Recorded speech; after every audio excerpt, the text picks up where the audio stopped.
Manalangin tayo. Ama naming Diyos, Panginoon, banal at makapangyarihan ka sa lahat. Tulungan mo po kami sa umagang ito na marinig ang iyong panawagan. At matapos namin itong maunawaan, magkaroon kami ng disposisyon na sundin ang iyong mga kalooban. Na matapos pong patibayin ang aming pananampalataya, kami po ay magkaroon ng pagsunod at pamumuhay dito gaya ng nasusulat, ang matuwid ay mabubuhay sa pananampalataya. Sa iyo ang aming pagsamba. Sa iyo ang aming paglilingkod sa umagang ito sa pangalan ni Jesucristo. Amen. Ang ating babasahin ngayong umaga ay nasa Marcos 1, talatang 14 hanggang 20. Kaparehas na teksto na ating pinag-aralan nakaraang linggo. Pero magiging emphasis natin ngayong umaga ay ang patungkol sa pagsunod sa anak ng Diyos. Kung si Kristo ay may mensahe, kung ang Panginoong Hesukristo ay naparito upang magdala ng mensahe ng Ebanghelyo, ay nararapat din natin tignan kung ano ang natural at biblikal na katugunan sa mga panawagan ng ating Panginoong Hesukristo. Dapat nating maunawaan ang mga kautusan ni Kristo upang tayo ay matuto kung paano natin ito susundin. Hindi tayo maging kagaya ng mga Hudyo na ayon sa pagkakasabi ni Apostol Pablo, ay meron silang sigasig ng Diyos, subalit hindi ayon sa kaalaman. Hindi rin natutuwa ang Diyos sa sakripisyo ng mga hangal, ng mga taong hindi marunong makinig. Kung tayo ay may pagsisikap at meron tayong pagpupunyagi sa gawain ng Diyos, ay dapat nating unawaing mabuti at siya sa atin kung tayo ay nakatayo sa isang mabuting pundasyon sa pagkakilala sa ating Panginoon, sa pagkaunawa sa masusing pagsisiyasat ng kanyang mga banal na kasulatan. Kaya nga, ang pangunawa sa kautusan ng Panginoong Hesukristo, ang umpisa o dapat kong sabihing susi sa lahat ng pagkatutong sumunod sa lahat ng kanyang mga sinasabi sa atin. Gayon din naman, tayo rin ay mag-ingat. Sapagkat maraming ang kanilang pamumuhay ay ayon sa kaalaman pero hindi nagpapakita ng sigasig sa ating Panginoon. Mga taong aral ng aral subalit hindi nakakarating sa katotohanan. Mga taong kinig ng kinig pero hindi nagsasagawa nito, na ang kanilang katapusan ay kaparehas lamang ng mga taong hindi nakapakinig ng salita ng Diyos. Mabuti pa sana na hindi tayo nakapakinig ng salita ng Diyos kaysa naman nakinig tayo at hindi natin isasagawa. Sapagkat ang katapusan nun ay kapahamakan pa rin at kahatulan sa harapan ng ating Panginoon. Ang pagsisimula ng Ebanghelyo ng ating Panginoong Hesukristo ay nagsimula lamang sa ilang pirasong tao. Sa panahon natin, halos lahat ng bansa, bagamat may ilang natitira, pero sasabihin kong halos lahat ng bansa ay meron ng mga iglesia ng ating Panginoon. Meron ng mga tagasunod ng ating Panginoong Hesukristo. Pero kung iisipin mo, nagsimula lamang ito sa ilang pirasong tao. Ang pagsisimula ng Ebanghelyo ng anak ng Diyos na sa panahon ni Marcos ay lumalaganap sa imperyo ng Roma ay nagsimula lamang sa 4 na mahihirap at walang pinag-aralang mga mangingisda.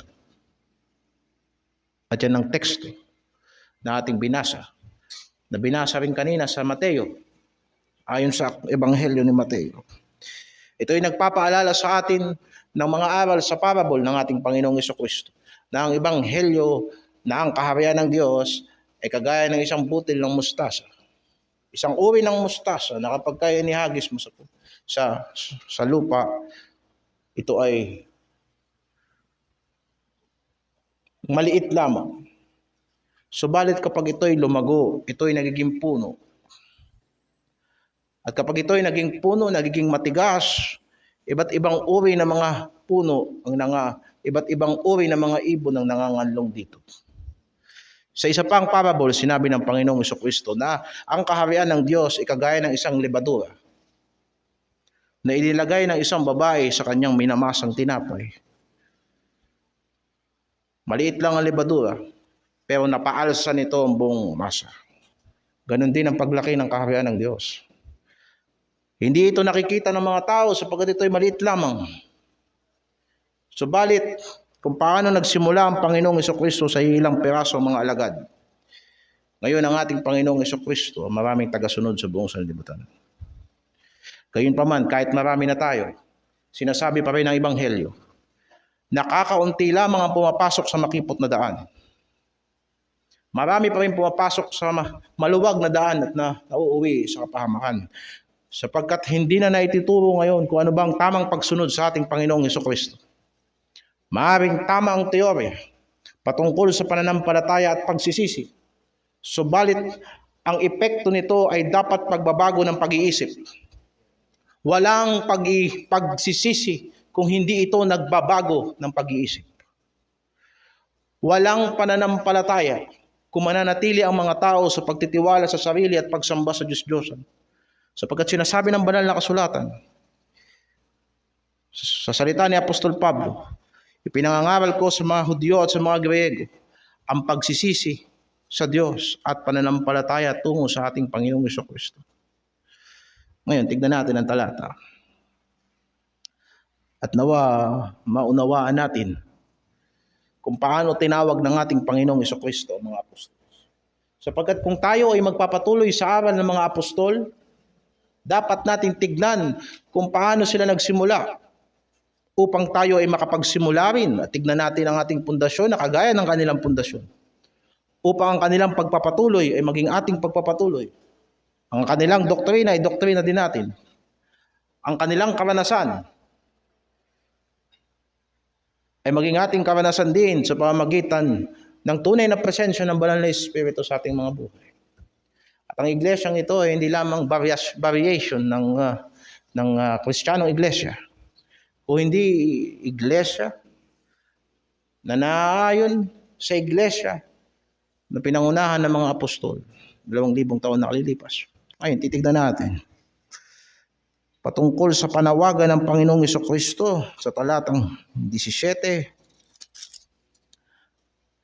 At sinabi sa kanila ni Jesus, magsisunod kayo sa aking hulihan at gagawin ko kayong mga mamamalakaya ng tao.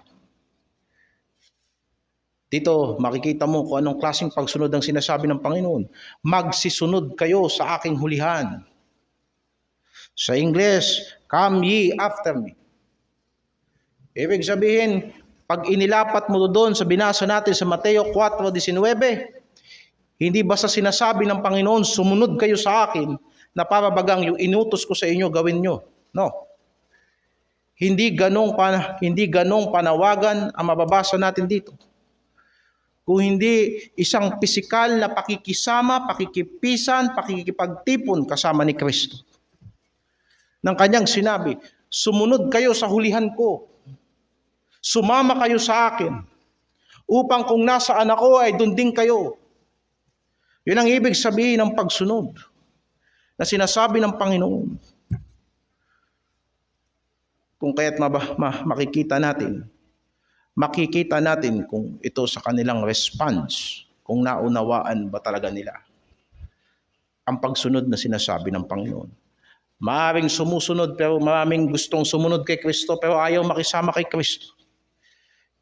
Akala nila sa Matthew 4:19 ay pagsasagawa lamang ng kanilang napakinggan. Hindi nila nakita na ang ibig sabihin na sinasabi ni Kristong sumunod kayo sa akin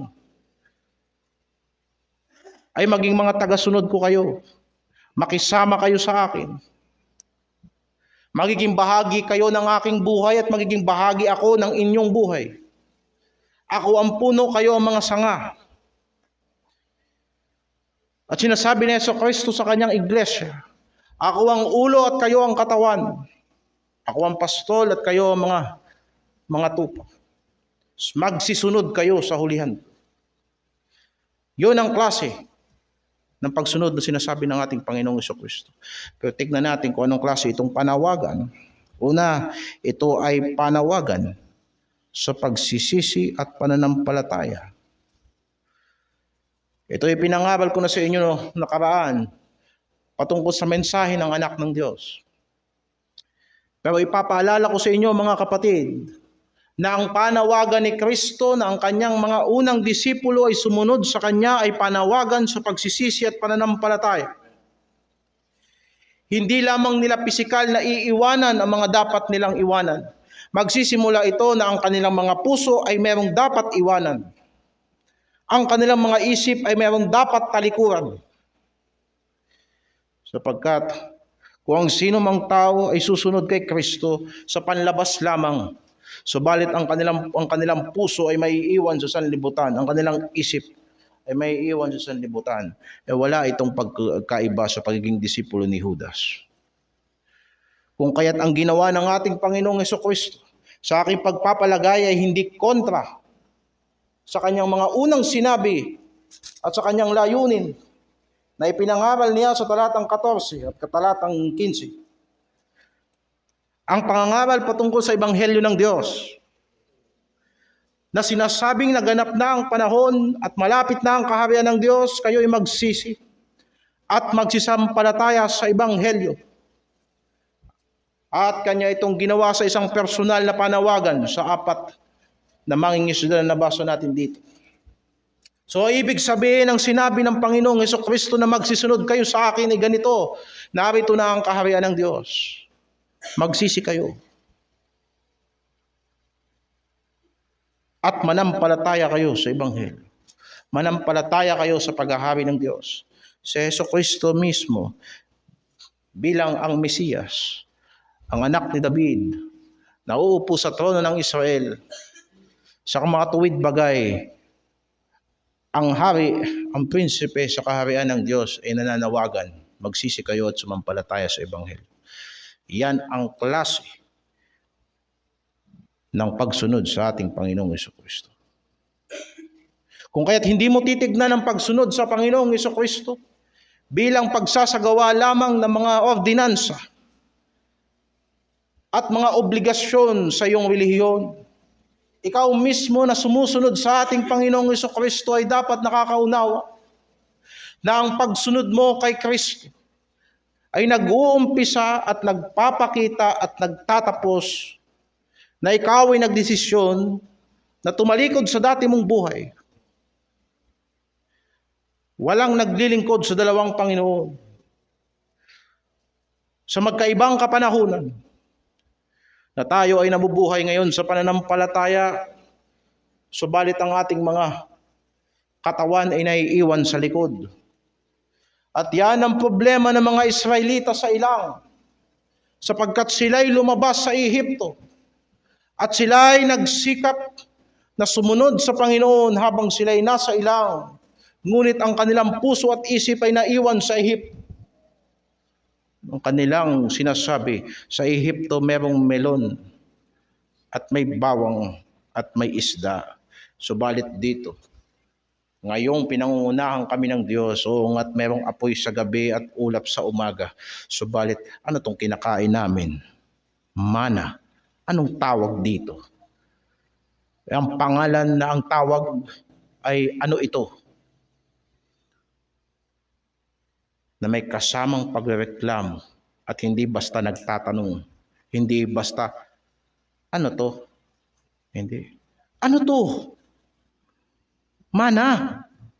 Na naman, araw-araw, sa 40 taon na paikot-ikot nila, walang ibang pinakain sa kanila ang Diyos, kundi yung butil na galing sa langit, oo nga't pagkain ng mga anghel, pero totoong nakakasawa. At kanilang sinabi, ang aming mga kaluluwa ay natutuyot na. Pero anong sinasabi ko sa mga bagay nito mga kapatid, mahirap sumunod sa Diyos na ang ating kaisipan ay nandun pa sa Ehipto, nasa kasalanan. na para bagang sumusunod tayo sa Panginoon, pero hindi natin nauunawaan na may mga bagay tayong dapat isuko sa ating Panginoong Diyos. Ang sumunod kay Kristo ay taong wala nang babalikan. Ang nagpasakop sa kaharian ng Diyos ay wala ng kaharian ni Satanas na muli niyang babalikan. Sapagkat ang malaya ay malaya na magpakailanman. At kung kayo pinalaya ng anak ng Diyos, kayo tunay na magiging malaya. Kung kaya't, ang pagsunod sa Panginoon ay panawagan sa pagsisisi at pananampalataya. Ngayon, pangalawa, ang pagsunod sa Panginoon ay panawagan sa pagkatuto. Panawagan sa pagkatuto upang tayong mga tinawag ng Panginoon ay matuto rin na tumawag ng ibang tao. Sapagkat ginamit ng Panginoon yung salitang tagapamalakayan ng tao, sapagkat sila'y mga mangingisda. Sa aking palagay, nandun ang idea na gusto ng Panginoon na yung mga tinawag niya ay matuto rin na tumawag ng iba. Na yung mga inabot niya ng ebanghelyo ay matuto rin na umabot ng iba sa pamamagitan ng ebanghelyo na umabot sa kanila. Sa palagay ko, kung ang tinawag ng ating Panginoong Hesukristo ay mga magsasaka, isasabihin niya, sumunod kayo sa hulihan ko at kayo'y maghahasik ng mabuting binhi. Kung mga pastol ang tinawag ng Panginoong Hesukristo, isasabihin niya, sumunod kayo sa akin at gagawin ko kayong pastol ng mga tupa. O hindi naman kaya, kung karpintero ang tinatawag ng ating Panginoong Hesukristo, ay sasabihin niya, sumunod ka sa akin at gagawin kitang taga-kumpuni ng mga tao. The idea is this, tinawag ng Panginoon ang mga alagad na ito upang ipangaral nila ang ebanghelyo sa lahat ng bansa at maging alagad din ng Panginoon ng kanilang mga ipinangaral. Tignan natin na ito'y bunga ng kanilang pananampalataya sa Panginoon. Juan 14:12. Juan 14:12. Katotohanan, katotohanan sinasabi ko sa inyo, ang sa akin ay sumasampalataya, ay gagawin din naman niya ang mga gawang aking ginagawa. Nabasa ba natin mula sa banal na kasulatan? Anong sinasabi ng ating Panginoong Hesukristo? Ang sino mang sumampalataya sa akin, yung ginagawa ko, gagawin din niya. At lalong dakilang mga gawa kaysa rito ang gagawin niya, sapagkat ako'y paroroon sa Ama. Hindi ibig sabihin na ating mahihigitan ang paglilingkod ni Kristo. Kung hindi yung pagkakataon, yung oportunidad, yung paglipas ng mga panahon, yung napakaraming resources na meron tayo na wala ang mga apostol 2,000 taon na nakalilipas. Ay mga dakilang bagay na kung tayo ay nananampalatayang tunay kay Kristo, ay magagamit natin upang magawa natin ang mga gawain ni Kristo. Pero kailangan tayong matuto upang magawa natin na maging impluwensya sa sanlibutan, upang magawa natin na maging mabuting saksi. Kailangan sundin natin ang panawagan ng Panginoon na tayo'y sumunod sa Kanya upang tayo ay gawin niyang tagapamalakaya ng tao. Ituloy natin ang basa natin sa 15:27. Sa aklat pa rin ng Juan, sa sulat ni Juan, 15:27. At kayo naman ay magpapatotoo, sapagkat kayo'y nangakasama ko buhat pa ng una. Kayo'y magpapatotoo, sapagkat kayo'y nakasama ko buhat pa ng una. Itong mga apostoles, oo nga't sila'y naglingkod sa pamagitan ng kapangyarihan ng banal na Espiritu, at yan ang mababasa natin sa aklat ng mga gawa. Pero saan nila kinuha ang kanilang mga karanasan? Kinuha nila ang kanilang mga karanasan sa pamagitan ng isang tunay na pakikisama kay Kristo. Ang si Pedro at si Juan ay humarap upang litisin Saan nila kinuha ang kanilang katapangan? At sinabi ng mga tao, tunay nga mga taong ito ay nakasama ni Jesucristo. Kailangan ng mga tagapagpatotoo ang karanasan.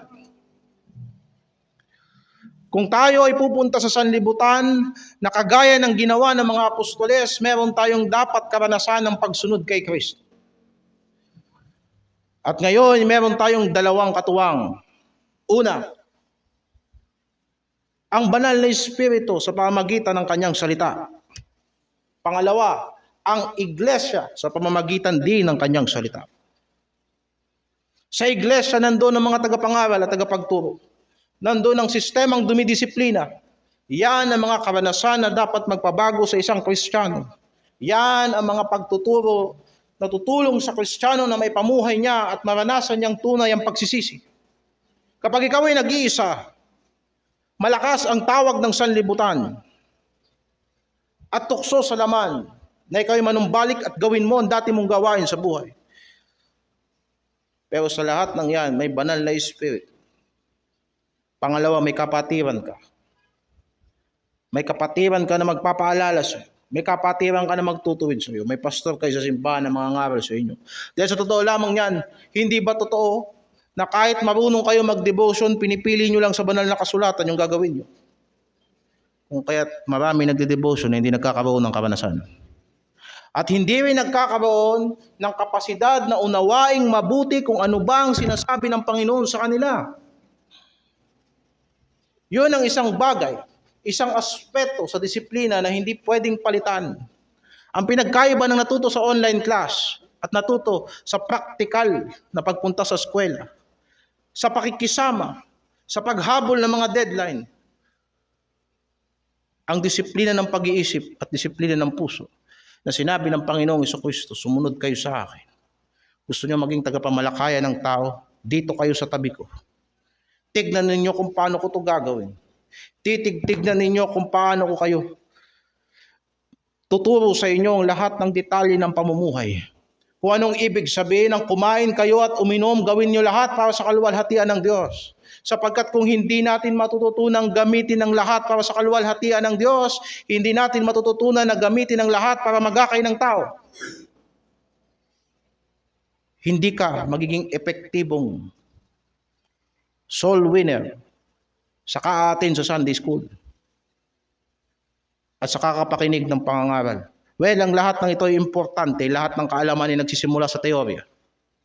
Pero kung hindi mo ipapasakop ang sarili mo sa disiplina ng iglesia, at kung ilalayo mo ang iyong puso sa pakikisama sa mga kapatid, lalong higit iiwasan mo yung mga taong alam mong magtutuwid sa iyo, hindi ka magkakaroon ng isang mabuting Kristiyano pamumuhay.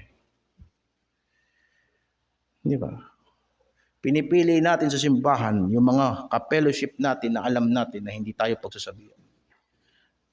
Pinipili natin sa simbahan yung mga ka-fellowship natin na alam natin na hindi nila na-discern ang kaibuturan ng ating mga ginagawang kasalanan. Mabuti tayo sa harap at lumalabas, pangit tayo pag nakatalikod. Kaya sinasabi ng Panginoon ng klase ng pagsunod na ito, kailangan kayong sumunod sa akin, kailangan kayong sumama sa akin, kailangan kayong dumikit sa akin, magsisunod kayo sa hulihan ko at tuturuan ko kayong maging tagapamalakaya ng tao. Ang ating Panginoong Jesucristo, inubos niya ang 3 taon niya o higit sa 12 apostoles. Dito sa iglesia, higit tayo sa 12. Kung kaya't nga ako'y nagtitiwala na hindi ako nag-iisa sapagkat merong mga nagpapaalala sa inyo.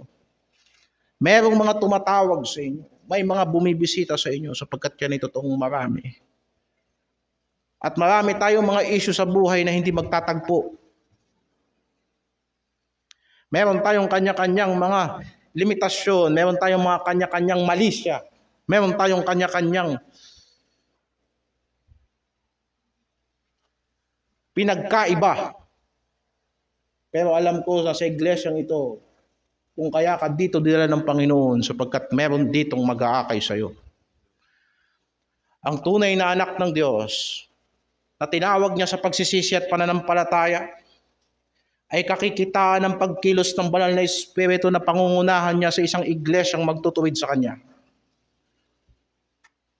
Kung sa umpisa pa lang, patungkol sa pakikisama at pagpapatuloy at pagpapaturo ay hindi nagagawin ng isang nagsasabi at nagpapakilala na siya ay sumampalataya kay Kristo, mahirap paniwalaan na siya ay nagsumampalataya talaga kay Kristo.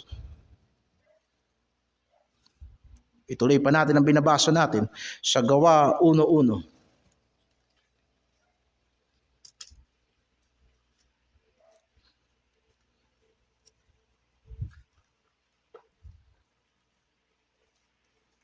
Gawa 1:1.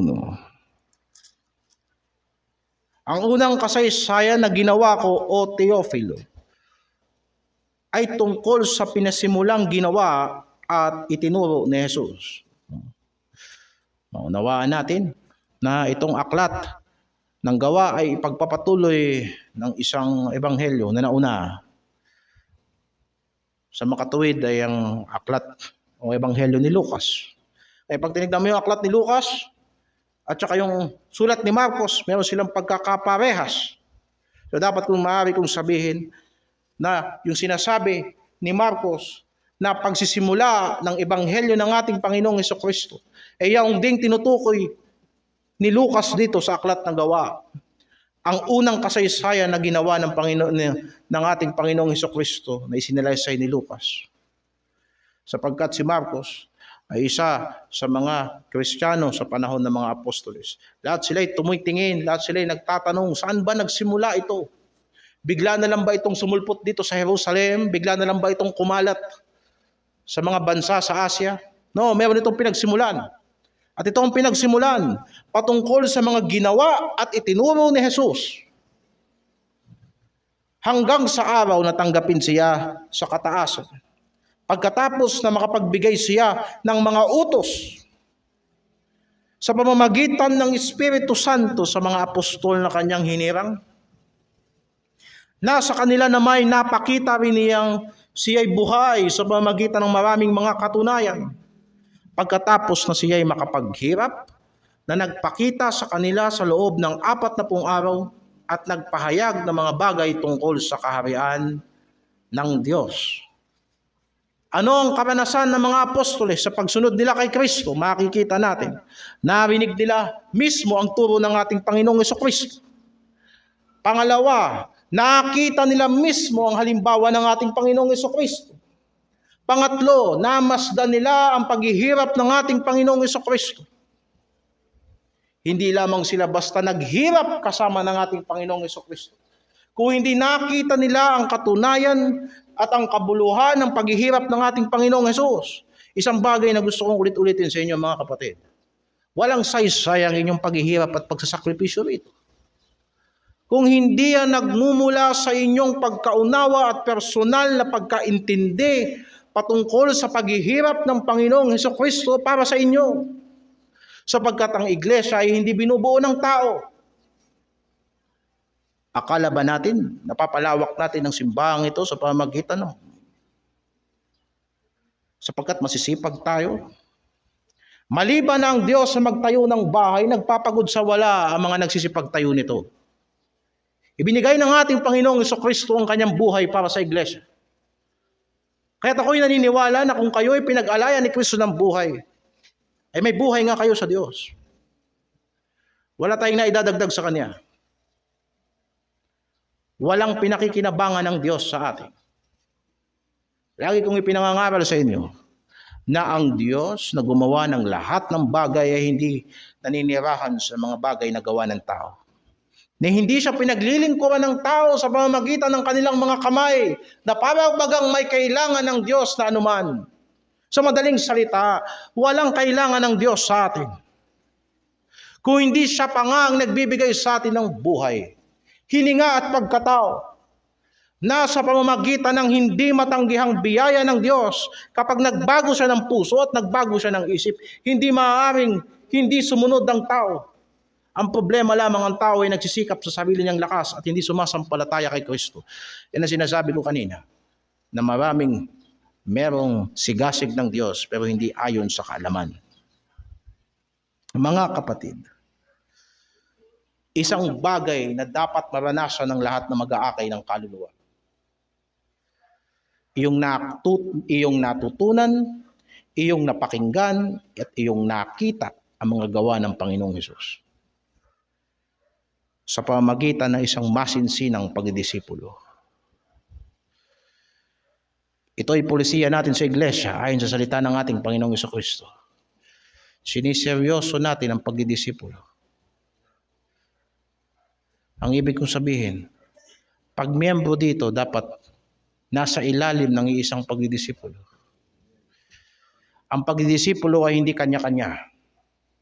Sapagkat yan na nasa puso ng Mateo 28:19 hanggang 20, humayo kayo at gawin ninyong mga alagad ang lahat ng mga bansa. Bakit tayo nag-aakay ng kaluluwa? Para maging disipulo ni Kristo. Sapagkat ang pagdidisipulo ng tao ang nasa puso ng Ebanghelyo. Ang Panginoong Jesucristo ay hindi nag-iipon ng pirma. Hindi siya nag-iipon ng mga follower na kagaya ng pagkaintindi nating follower sa social media. Ang sinasabi ng Panginoon na ito, magsisi kayo at sumampalataya sa Ebanghelyo. Dapat kayong pagharian ng Diyos. Kung si Jesucristo ang inyong tagapagligtas, dapat si Kristo rin ang inyong Panginoon. At yung sinasabi ng banal na kasulatan, mga kapatid. Kaya't, upang maging tagapamalakaya tayo ng tao, sumunod tayo kay Kristo. Kailangan tignan mo si Kristo na gumagawa sa iyong buhay araw-araw sa pamamagitan ng banal na Espiritu na nagpapatotoo sa iyong puso, at pangalawa sa pamamagitan ng iyong nakatatandang kapatid na umaalalay sa inyo sa pananampalataya. At sabi ko sa inyo, kung sa palagay ninyo hindi na kayo kailangang turuan ng salita ng Diyos, may pastor pa rin kayo sa iglesia. Sapagkat totoo, marami sa inyong marunong na. At yan ay isang mabuting bagay. Habang maraming marunong sa iglesia, dapat maraming nababagong buhay. Dapat maraming natututong maging tagapagturo. Ang pinaka-epektibo pa ring estratehiya sa pag-iebanghelyo sa sanlibutan ay ang pagdidisipulo ng simbahan. At yan pa rin ang aking sasabihin hanggang sa ngayon. Masipag ang mga Baptist mag-soul winning. Pero ang mga miyembro kulang sa discipleship. Akala nila pag umattend sila ng Sunday school at umattend sila ng Bible study, na disciple na sila. No. Kailangan may magturo sa iyo kung paano mo gagamitin yung doktrinang napakinggan mo sa iyong pamamahay, sa iyong pagtatrabaho, sa iyong pag-aaral, o ano man ang inyong ginagawa, gawin ninyo para sa kaluwalhatian ng Diyos. Mga soul winner na wasak ang buhay. Mga soul winner na hindi nag-aaral ng maayos. Mga soul winner na hindi marunong mag-ayos ng problema sa sariling bahay. Mga soul winner na walang pangarap sa buhay. Mga kapatid, kung ang Ebanghelyo ay nagbabago ng buhay, magsisimula ito sa atin na tinawag ng Panginoon sa pagsisisi at pananampalataya. Sinasabihan mo ang tao ng direktong daan patungo sa langit. Pero tinanong mo, anong kalooban ng Diyos para sa iyo? Hindi niya alam. Maaari bang ang bulag ay mag-akay ng kanyang kapwa bulag? Pareha silang mahuhulog sa hukay. Kaya ang dami sa sanlibutan ito na nagsasabing naligtas sila sa pananampalataya lamang at sa biyaya lamang. At yan ay totoo. Pero huwag niyong pagkakamalian, sapagkat ang biyaya ng Diyos ay paghahari ng Diyos. Ng kanyang sinabi sa 6:14 ng Roma, sapagkat hindi na maghahari sa inyo ang kasalanan, sapagkat wala kayo sa ilalim ng kautusan, sa ilalim kayo ng biyaya ng Diyos. Naunawaan niyo ba mga bagay na yan? Kaya kung ang Diyos ay ating pagtitiwalaan, may gagawin ng Diyos sa buhay natin. At pagka gumawa ang Diyos, huwag niyong sabihin na ito ay walang resulta.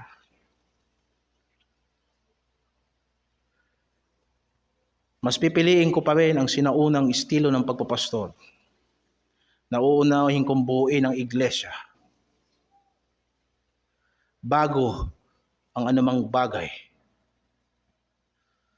Gusto ko sanang makita kayo, bawat isa sa inyo na sumusunod sa Panginoon. Ang pagmiministry, madali lang yan. Ang pagsali sa choir, madali lang yan. Pero kung hanggang ngayon, hindi nyo kayang disiplinahin ang inyong mga puso, alam nyo kayo'y nagkakamali pero hindi kayo marunong magsisi at hindi kayo marunong manumbalik samantalang alam naman ninyo kung anong sinasabi ng ating Panginoong Jesucristo na kung sino mang nagkakasala, meron tayong tagapamagitan sa Ama. Kung tayo ay magsisisi at magpapahayag ng ating mga kasalanan, siya ay matuwid na magpapatawad sa atin. Walang saysayang pagpe-fellowship natin kung ang ating mga puso ay malayo sa Diyos. Maaaring yan ay sinaunang pamamaraan at sasabihin ng marami, hindi ka nag-update. Sa oras na i-update ng Diyos ang kanyang salita, i-update ko din ang aking pagpapastor.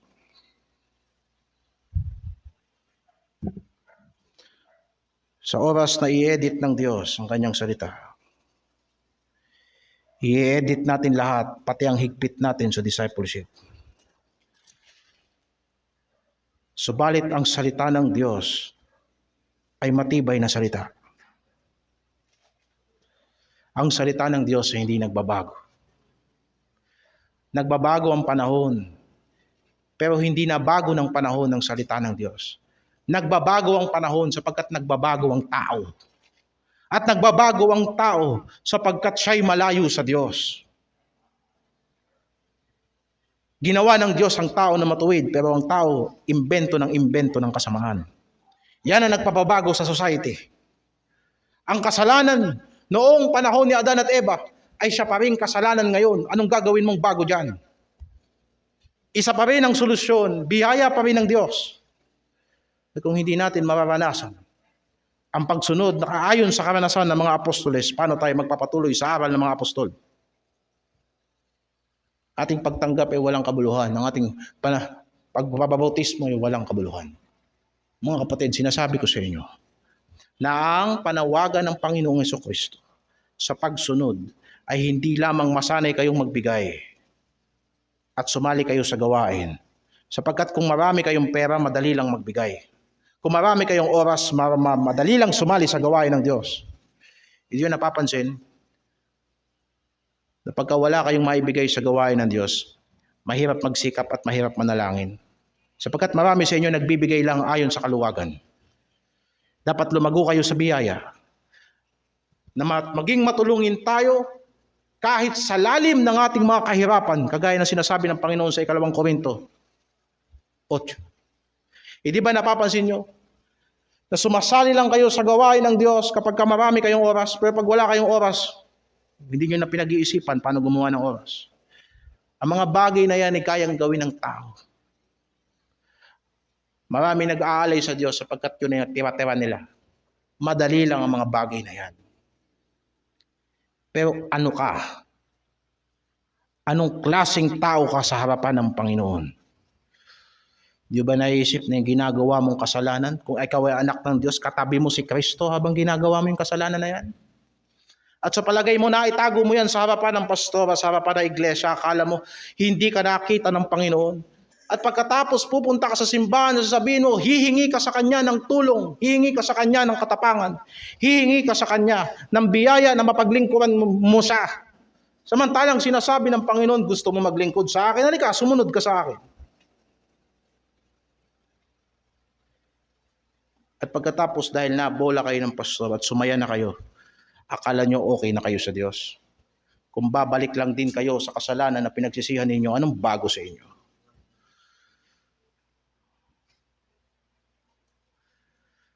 Kung kaya't, ang pagsunod na sinasabi ng Panginoong Jesucristo ay ang pagsunod na tayo'y magpatuloy sa pag-aaral ng Kanyang salita.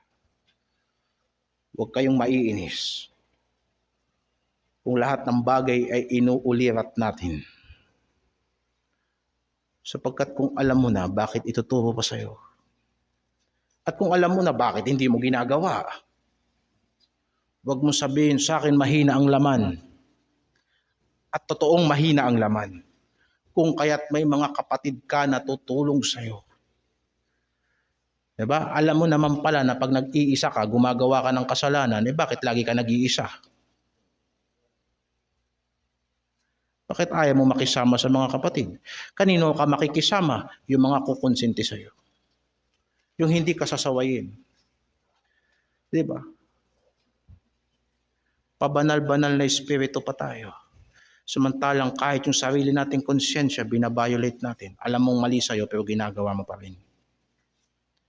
Mga kapatid, ang pagsunod kay Kristo ay pagsunod sa hulihan ni Kristo ayon sa sinasabi ng Marcos.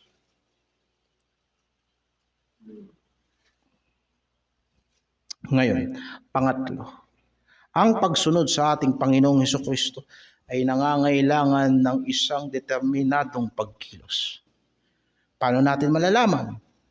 Sapagkat nabasa natin at sinabi ng banal na Espiritu ayon sa pagkakasulat kung anong klaseng pagtugon ang ginawa ng mga apostoles.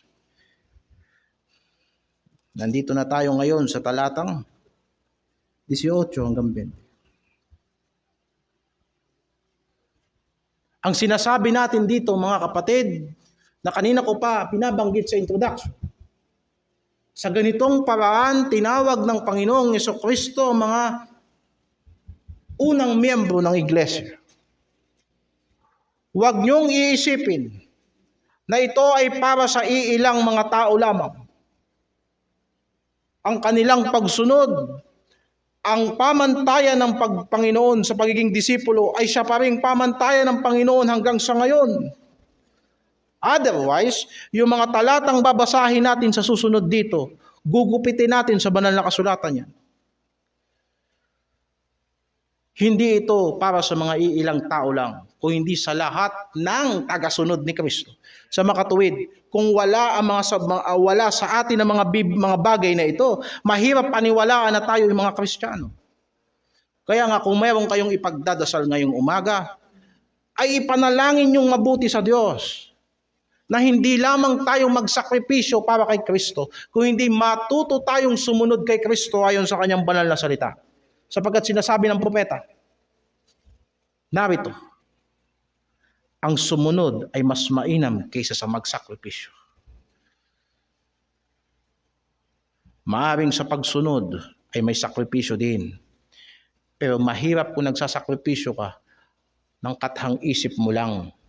Naghihirap ka at nagpapatulo ka ng dugo at pawis sa mga bagay na ikaw lang ang nakaisip at mga bagay na ikaw lang ang nagsabing etong kalooban ng Diyos, pero hindi mo madepensahan yan sa pamamagitan ng salita ng Diyos. Walang silbi ang pagsasakripisyo kung hindi ito nakatayo sa ibabaw ng salita ng Panginoon. Ngayon, tignan natin. Talatang 18 hanggang 20. Pagdakay iniwan nila ang mga lambat at nagsusunod sa kanya.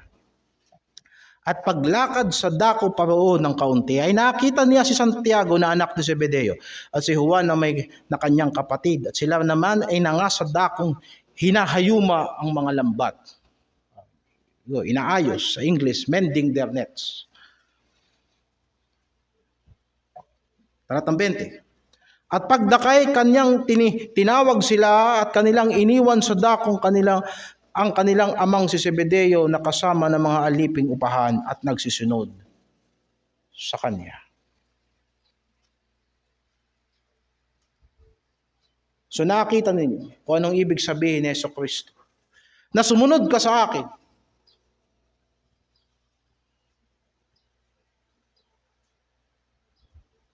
May papaliwanag ito ng mga talatang babasahin natin. Marcos 8. Marcos 8:34. 34 hanggang 38.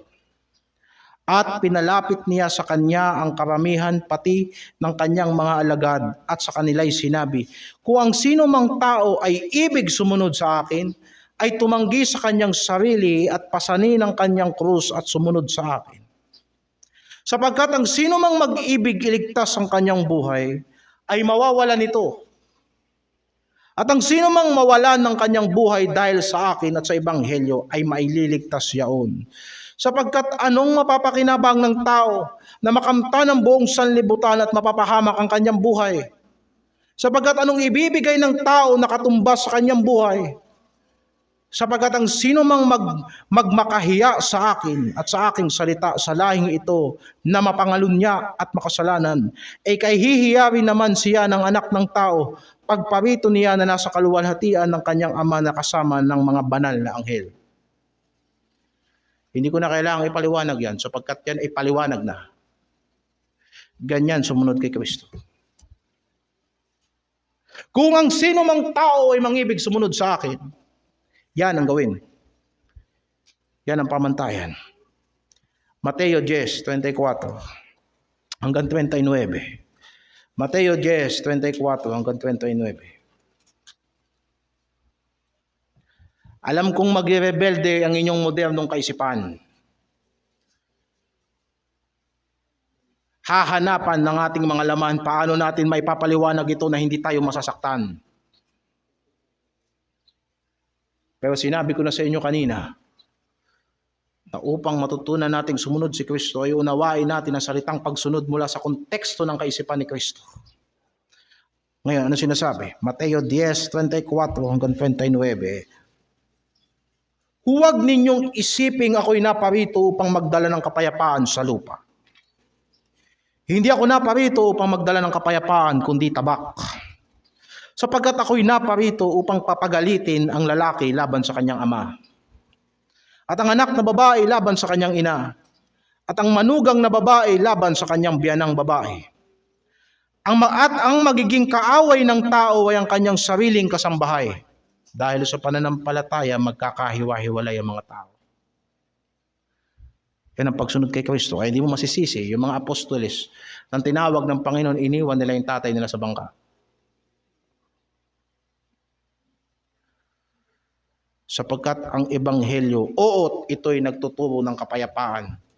Pero ito'y kapayapaan sa Diyos at hindi kapayapaan kay Satanas. Gusto mo magkaroon ng kapayapaan sa Diyos, talikuran mo si Satanas. Sapagkat walang naglilingkod sa dalawang Panginoon. Hindi ka maaaring gumitna. Gusto mo akayin ng sanlibutan, huwag kang maging makasanlibutan. Gusto mong dalhin ang kadiliman, maging liwanag ka. At ang liwanag ay hindi kadiliman. Ang kadiliman ay hindi liwanag. Aakitin mo ba ang dilim sa pamamagitan ng pagiging madilim? Niloloko mo sarili mo. Makikilala mo sila sa kanilang mga bunga. Now, ipagpatuloy natin ang basa natin. At ang umibig, 37, ang umibig sa ama o sa ina ng higit kaysa sa akin, ay hindi karapat-dapat sa akin. Sino nagsalita niyan? Jesus Christ. At ang umibig sa anak na lalaki o anak na babae ng higit kaysa sa akin, ay hindi karapat-dapat sa akin. At ang hindi nagpapasa ng kanyang krus at sumusunod sa akin, ay hindi karapat-dapat sa akin. Ang nakasumpong ng kanyang buhay ay mawawala nito. At ang mawala ng buhay dahil sa akin ay makasusumpong niyaon. Ang tumatanggap sa inyo ay ako ang tinatanggap, at ang tumatanggap sa akin ay tinatanggap at nagsugo sa akin. Malinaw ang mga talatang yan, mga kapatid. Na si Heso Kristo, kung susindin mo siya, unawain mo na higit siya sa lahat ng relasyon na meron ka. Pinapanalangin natin ang mga kamag-anak natin sa Diyos na madala natin sila sa Panginoon, pero hindi sila ang mag-aalis sa atin sa panawagan ng Diyos. Mahal natin ang mga anak natin. Pero kung sinasabi ng banal na kasulatan, na disiplinahin mo ang anak mo kahit umiyak siya, huwag kang maawa sa kanya. Sinasabi ng propeta, sapagkat kung papaluin mo siya, hindi siya mamamatay. Makapagpapalaki kayo ng mga demonyo sa inyong mga pagmamahal na walang pangangatwiran mula sa salita ng Diyos. Ang sinauna ay hindi palaging epektibo. Totoo yun. Pero ano bang sinauna ang sinasabi ko? Ito ay sinaunang pananampalataya at pagtuturo ayon sa isang sinaunang Diyos na hindi nagbabago. Ang Diyos noon ay Diyos pa rin ngayon. Ay lalong higit ang kanyang kabutihan sa atin sapagkat isinugo niya ang kanyang bugtong na anak upang ating maging tagapagligtas. Upang maranasan natin ang kanyang kapangyarihan. Mga kapatid, ang sino mang magmamahal ng iba maliban kay Kristo ay hindi tunay na tagasunod ni Kristo. Hindi ba sinasabi ng banal na kasulatan yan, huwag ninyong mahalin ang sanlibutan. Niya mga bagay na nasa sanlibutan, sapagkat ang sino mang nagmamahal sa sanlibutan, wala sa kanya ang pag-ibig ng Ama. Unang Juan 2:15, hindi ba yan? Hindi basta sinasabi doon na ganito, ang sino mang magmamahal sa sanlibutan ay hindi nagmamahal sa Ama. Hindi yun ang sinabi doon. Ang sinabi doon ganito, ang sino mang magmamahal sa sanlibutan, wala sa kanya ang pag-ibig ng Ama. Sapagkat ang pakikipagkaibigan sa sanlibutan, ang pagiging worldly, ay pakikipag-alit sa Diyos. Hindi niya ba nabasa yan sa banal na kasulatan? O iniiwasan niya ng mga pastor ngayon? Ang Panginoong Jesucristo, 12 lang ang kanyang mga alagad. Pero tinuruan niya sa ganyang klase ng prinsipyo at binaliktad nila ang sanlibutan. Ang mga tagasunod ng mga Pariseo at mga Saduceo, madami. Pero sa dulo, sila rin nagpatay-patayan. Sila rin nagpatayan. At sila rin ang nagwasak ng Jerusalem. Di ba? Ang laki-laking simbahan, pero ang mga miyembro hindi magkakakilala at nagpaplastikan. Paano? Hindi si Kristo ang kanilang sentro ng pananampalataya. Kaya ko sinasabi sa inyo, huwag kayong maghahanap ng simbahan na nagtuturo lang ng matuwid na doktrina. Maghanap kayo ng iglesia na ang mga miyembro ay nagsasagawa ng doktrina ng Diyos. At sila ay nagmamahalan. Sapagkat hindi tayo perpekto at wala tayong matatagpo ang perpektong simbahan. Pero hanggat nagmamahalan tayo, at si Kristo ang sentro ng pagmamahalan natin, at hindi natin pinapasok ang sistema ng sanlibutan sa simbahang ito, ayos lang tayo. Aakayin natin ang sanlibutan. Hindi sa pamagitan ng pang-aakit, o hindi sa liwanag na meron tayo. Sapagkat ang buhay natin ay iba sa buhay nila.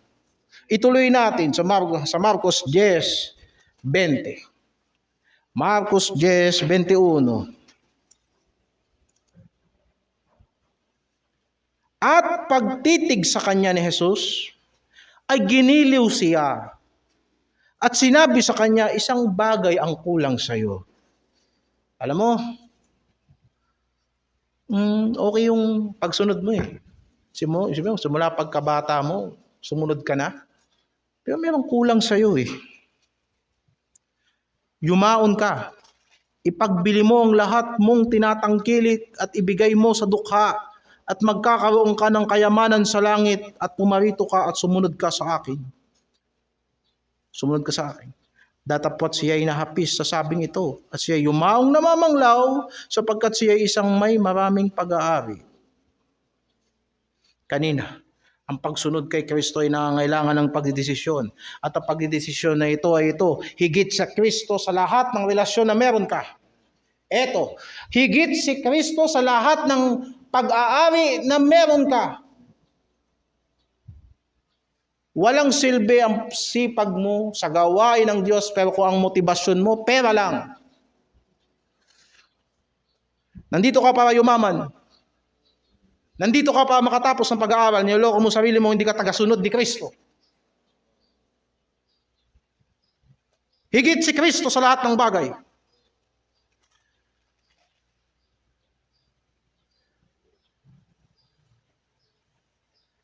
At sinabi ng Panginoon, napakahirap para sa isang mayaman na pumasok sa kaharian ng Diyos. Sapagkat yung kanilang pagnanasa para sa mga material na bagay, isang malaking bagahe para pasukin nila yung makipot na daan.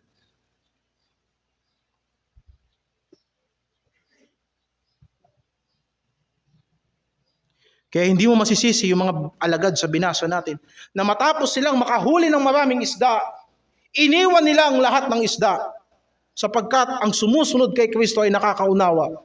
Higit si Kristo sa lahat ng bagay na tinatangkilik mo. Kung ikaw ay mapag-imbot, hindi mo maaaring sundin si Kristo.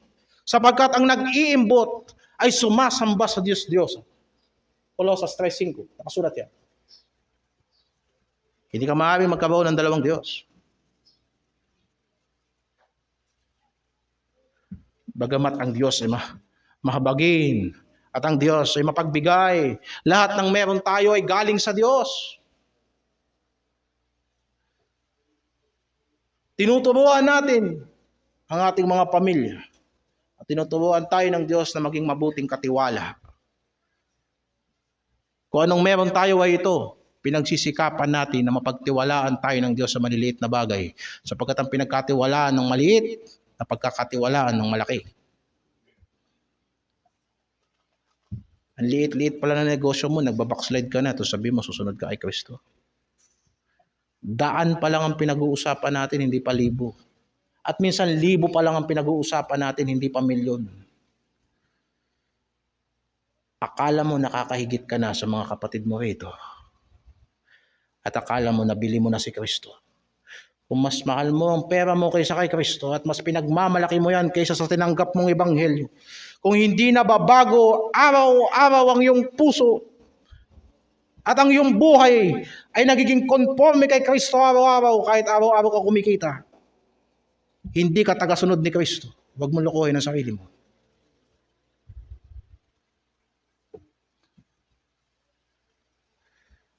Yan ang pinagkaiba ng modernong Kristiyano sa Kristiyano noong unang panahon. Wala sila ng lahat ng bagay na meron tayo. Wala sila ng oportunidad na meron tayo. At wala tayo ng kahirapan na meron sila. Wala tayong pag-uusig na meron sila. Pero marami sa atin, salita lang bumibigay. Sasabihin natin na mas marami tayong napaglilingkod sa kanila. Kung hindi ganyan ang Kristyanismo, walang Kristyanismo. Sapagkat walang aliping higit sa kanyang Panginoon. Na sinabi ng Panginoon, sumunod kayo sa akin. Hindi ba sila nag-isip man lang, iiwan ko ang bangkang ito? Noong unang panahon, maituturing mo na isa ka ng may kaya pag naagawa ka ng bangka mo at nangingisda ka ng mag-isa.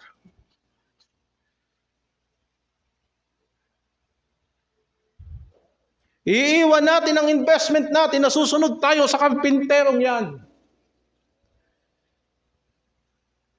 At sinabi sa kanila ng Panginoon, mapalad ka Pedro, mapalad ka Simon, sapagkat hindi mo yan natutunan sa sarili mo lang. Itinuro sa iyo yan ng aking Ama na nasa langit.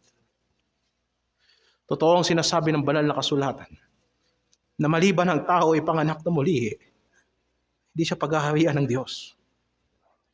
Kaya't nauunawaan ko, hindi nyo maiintindihan ng mga bagay nito. Masakit sa kalooban na ito at hindi nyo yan aapakan. Maliban na makita ninyo ang kaluwalhatian ng Diyos sa mukha ni Kristo.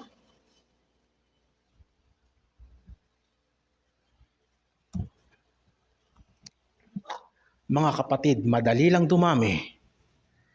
Pero kung mapupuno ng demonyo ang simbahang ito, linggo-linggo tayo magtitiwalag.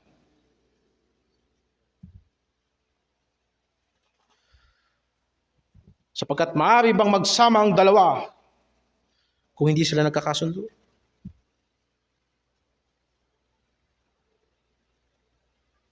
Mga kapatid, naniniwala tayo sa ebanghelyong nakapagliligtas. Naniniwala tayo na hindi kayang baguhin ng tao ang kanyang sarili. Naniniwala tayo na tanging sa biyaya lamang ng Diyos ang tao nakapaglilingkod ng sapat sa harapan ng Diyos. Kaya, yan ang sinasabi ng Panginoon. Sumunod tayo sa Kanya, gagawin niya tayong tagapamamalakay ng tao. Dagdagan pa natin? Dagdagan natin. Ituloy natin ang basa natin. Nasaan tayo? Sa Marcos 10. Pumunta tayo sa 28. Si Pedro ay nagsimulang magsabi sa kanya, "Narito, iniwan namin ang lahat at nagsisunod kami sa iyo." Hindi mo klase yung pagtatanong yan. Oh, iniwan namin lahat. Naalala na siguro yung bangka niya sa tabi ng Galilea. Naalala niya yung lambat niya. Naalala niya yung misis niya. Si Pedro may misis. May biyanan eh. Kaya hindi siya pwede maging papa sa Roma. May misis eh. Diba? Naalala ni Pedro na iniwan niya ang misis niya somewhere in Galilea. Naalala niya yung biyanan niya nandun. Na minsan nagbi-ministry sila, may sakit pa. At pinagaling ng ating Panginoon. At sinabi niya, sumunod kami sa iyo. Iniwan namin lahat. Napabagal nagtatanong siya, anong mapapala namin? At sumagot ang ating Panginoong Jesucristo, talatang 29. Sinabi ni Jesus, katotohanang sinasabi ko sa iyo. Walang taong nag-iwan ng bahay, o mga kapatid na lalaki, o mga kapatid na babae, o ina, o ama, o mga anak, o mga lupa dahil sa akin, at dahil sa Ebanghelyo, na hindi siya tatanggap ng tig-100 ngayon sa panahong ito, na mga bahay at mga kapatid na lalaki at mga kapatid na babae at mga ina, mga anak, mga lupa, kalakip ng mga pag-uusig. Di ba? Iwan mo muna lahat yan. Unahin mo ang Panginoon, unahin mo ang tawag ng Panginoon.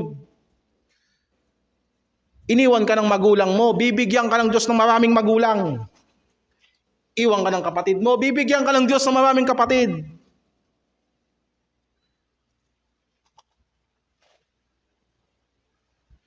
Iwan mo buhay mo, bigyan ka ng Diyos ng buhay. Sa panahong ito at sa panahong darating, pero may kasamang pagtitiis. May kasamang pag-uusig. At ang lahat ng yan ay iniwan natin, hindi dahil sa gusto natin ng pakinabang, kung hindi kagaya ng sinabi ni Apostol Pablo, ang lahat ng yan ay dumi lamang upang mapagwagian ko si Kristo.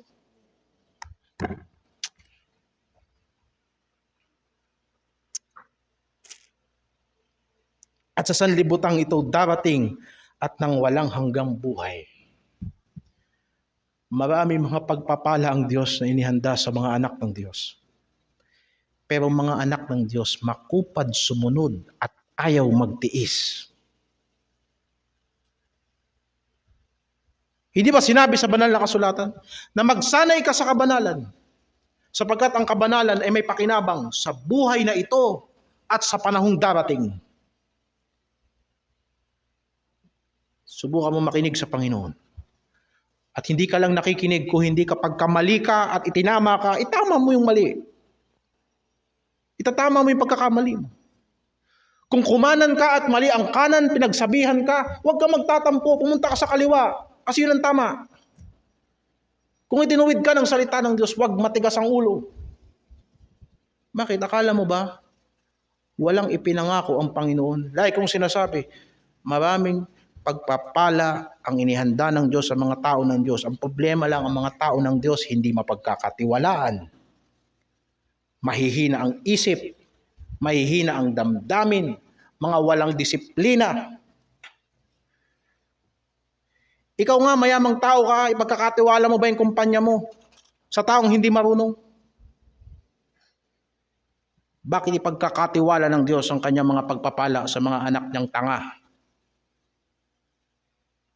Kaya huwag niyong sasabihin na ang Diyos natin madamo. Mabuti ang Diyos natin. Mabuti ang Diyos natin.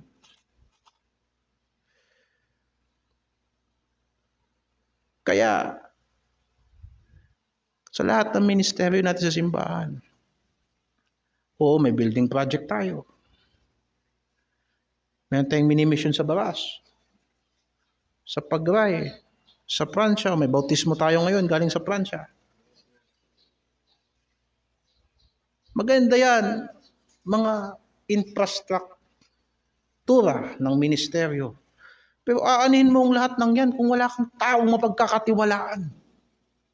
Ang dami-daming ministeryo, backslider ang mga naglilingkod sa Diyos. Ano sasabihin ng pastor? Ang importante, yung itsura niya sa social media at ang itsura niya sa fellowship, pastor siya ng malaking simbahan.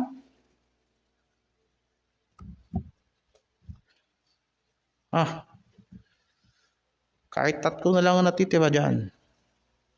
Pero kung kasama ko at 4 tayo, susunod tayo kay Kristo, mamatay at mabuhay, mananatili pa rin ako sa mga sinaunang aral ni Kristo. At alam nyo yan. Nung nagpastor ako rito, 11 lang ang miyembro. Makalat at magulo.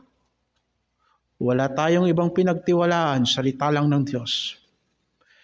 At ipinakita ko sa inyo ang pamamaraan na natutunan natin kay Kristo. Na hiwalay kay Kristo, wala tayong magagawa. Kung kaya't pagpasakop kayo sa discipleship. Kayong mga matatanda, kung wala pa kayong dinidisipulo, manalangin kayo sapagkat tinawag kayo ng Diyos para maging taga-akay ng tao. Oo, ako pastor. Pero tinawag ako ng Diyos para turuan kayo. Ako'y nagpapasalamat, hindi niyo ako pinapabayaan sa gawain. Sumasali kayo sa gawain ng Diyos. Pero gusto ko lalo kayong managana. Sapagkat ako'y nagtitiwala na yung sinimula ng Diyos sa inyo na mabuti, tatapusin ng Panginoon niya hanggang katapusan. Hayaan niyo mga backslider. Pagsabihan natin 1, 2, 3, at anong sinasabi ni Pablo kay Tito? Hayaan. Yung kahangalan nila, makikita nila yan. Hindi na natin kailangang sirain yung mga taong pasira. Yung mga gumagawa sa atin ng masama, wag na natin patulan yan. Sapagkat yung kasamaan nila ang hahatol sa kanila. Dito sa lupa at sa harapan ng Diyos, ipanalangin natin silang pagpalain sila ng Diyos. Nanawa ang kabutihan ng Diyos sa magdala sa kanila sa pagsisisi. O ano pa?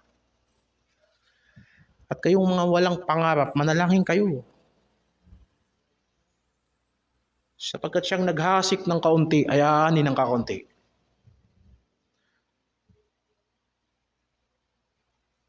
Niisip niyo ba, nakulang kayo ng panahon? Hindi kayo nagkulang ng panahon.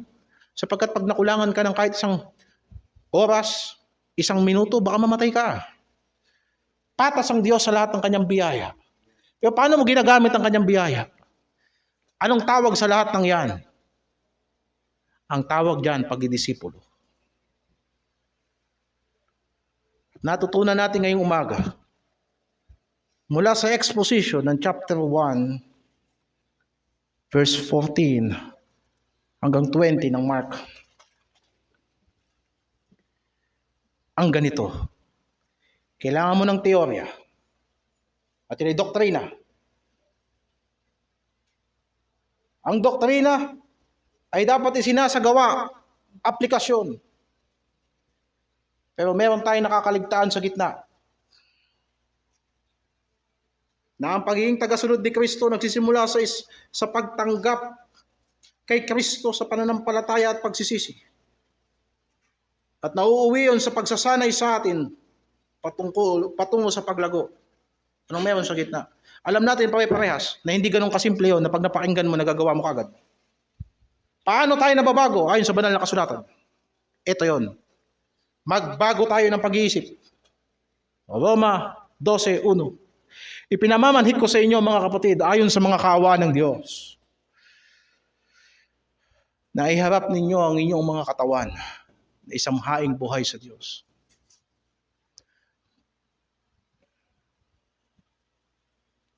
Na ang inyong karampatang pagsamba.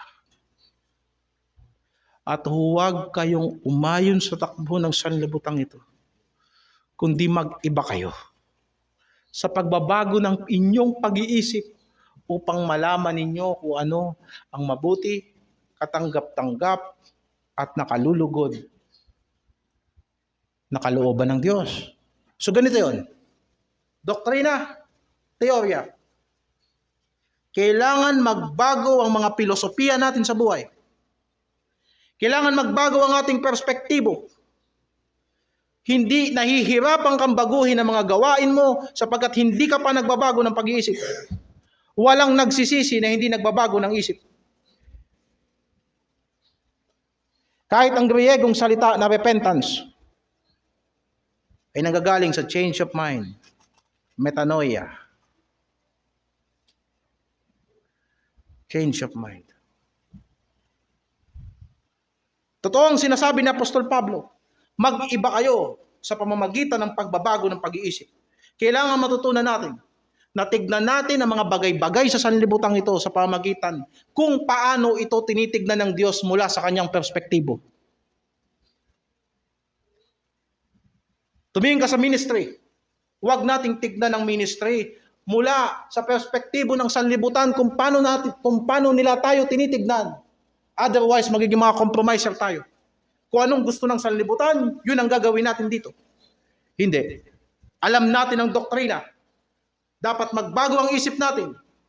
Tignan natin ang ministeryo ayon sa pananaw ng Diyos. At magre-resulta yun ng paglilingkod.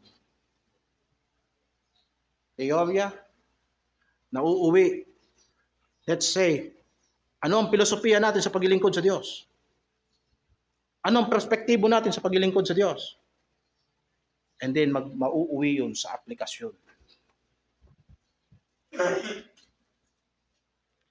Doktrina, pananaw, pagsunod. Pag-aaral ng salita ng Diyos, pagbabago ng isip, pagsunod kay Kristo. Sige, sumunod ka na hindi nagbabagong isip mo. Ikaw ay namamlastik lang. Nagmi-ministry ka na hindi mo mahal ang ginagawa mo para sa Panginoon. At hindi mo minamahal ang kapatiran mo, hindi ba plastic ka? Magsisimula ka ng gawain, hindi mo tatapusin. At kung pare-parehas tayong ganyan ang pananaw natin sa buhay, magtatayo tayo ng pagkalaki-laking gawain, darating ang mga unos, lalagpak. Kagaya ng pangangaral sa inyo ng Miyerkules. Wala tayong naitatayo sapagkat hindi natin sinisigurado kung ang isip ba natin ay nakapundasyon sa salita ng Diyos. Nawa na unawaan ninyo ang pangaral ngayong umaga. At ako'y umaasa na mga dapat i-Bible study ay na-Bible study natin. Ngayon, kung nagkakaproblema kayo sa inyong mga bina-Bible study, edi pag-usapan natin. Pagtulungan natin. Sapagkat kagaya ng nakita kong talata kahapon, ang bakal ay pinatatalas ng kapwa bakal. Ngayon, doon sa mga tinutubuan natin, kapag kayo ay napagsabihan, huwag kayo nagdaramdam. Sapagkat kung ako'y bakal at ikaw ay bakal, talagang may friction, talagang masakit yun. Pero tatalas ka. Pero kung ako ay bakal at ikaw ay bato, mauubos ka sa akin. Magkakauka ka lang. Talagang dapat sa umpisa, hindi ka dapat turuan. O hindi naman kaya, kung ako ay bakal at ikaw ay gawa sa bubog, sige, pagkiskisin natin yan, mababasag ka. Kaya bakal ang nagpapatala sa kapwa bakal. Ilagay mong bakal sa kahoy, mauuka ang kahoy. Pero bakal sa bakal, parehas tayong magiging kagamit-gamit sa gawain ng Diyos. Parehas na matalas, kaya epektibo ang gunting, kapatid. Kaya ang gunting ay epektibo. May talim, dalawa sila. Malinis ang putol. Matuwid ang putol. Sapagkat parehas matalim. Hindi nangangailangan masyado ng puwersa. Sapagkat dalawa. Di ba't sinasabi yan ng mga ngaral? Na ang dalawa ay higit sa isa. Pag bumagsak ang isa, may magtatayo sa kanya. Kaya mapalad kayo na kayo'y mga may katuwang sa gawain ng Diyos. Yan ay parte rin ng pagsunod kay Kristo. Sa ibang araw natin pag-uusapan yan. For now, tapusin natin ngayon ito sa isang panalangin. Nawa'y pinagpala kayo ng salita ng Panginoon.